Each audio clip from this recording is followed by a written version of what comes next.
வணக்கம். இந்த வீடியோவில் தமிழக அரசு ஊழியர்களுக்கு ஓய்வூதியர்களுக்கு முதலமைச்சர் விஜய் ஜாக்பாட் அறிவிப்பை வெளியிட்டிருக்கிறார். இது சார்ந்து முழு விவரங்களையும் பார்க்கலாம். இந்த வீடியோவை தொடர்ந்து பார்க்குறதுக்கு முன்னாடி நம்ம சேனலை இதுவரைக்கும் சப்ஸ்கிரைப் பண்ணாதவங்க இந்த வீடியோக்கு கீழே இருக்க ரெட் கலர் சப்ஸ்கிரைப் பட்டன் அழுத்தி சப்ஸ்கிரைப் பண்ணிக்கோங்க. தமிழக அரசு ஊழியர்களுக்கான அகவிலைப்படி 60% உயர்த்தி முதலமைச்சர் விஜய் உத்தரவு பிறப்பித்திருக்கிறார்.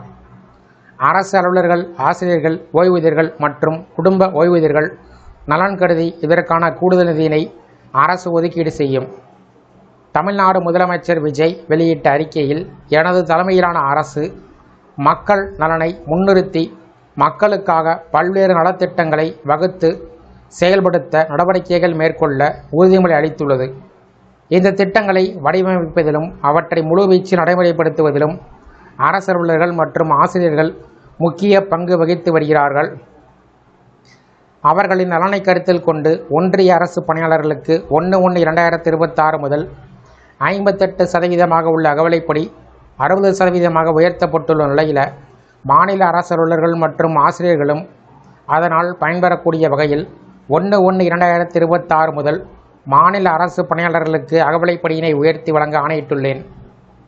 இதனால் 58% உள்ள அகவிலைப்படி 2% உயர்ந்து 1/1/2026 முதல் 60% உயர்த்தி வழங்கப்படும். இந்த அகவிலைப்படி உயர்வால் சுமார் 16 லட்சம் அரசு அலுவலர்கள், ஆசிரியர்கள், ஓய்வூதியர்கள் மற்றும் குடும்ப ஓய்வூதியர்கள் பயன்பெறுவார்கள். இதனால் ஆண்டொன்றுக்கு அரசுக்கு 1230 கோடி ரூபாய் கூடுதல் செலவினம் ஏற்படும். அரசு அலுவலர்கள், ஆசிரியர்கள், ஓய்வூதியர்கள் மற்றும் குடும்ப ஓய்வூதியர்கள் நலன் கருதி இதற்கான கூடுதல் நிதியினை அரசு ஒதுக்கீடு செய்யும் என்று அவர் கூறியுள்ளார். இந்த அறிவிப்புகள் சார்ந்து உங்களுடைய கருத்துக்களை கமெண்ட் செக்ஷனில் பதிவிடுங்க. இந்த வீடியோ பிடிச்சிருந்தா வீடியோக்கு ஒரு லைக் பண்ணுங்கள். இந்த வீடியோவை அனைவருக்கும் ஷேர் பண்ணுங்கள். நன்றி.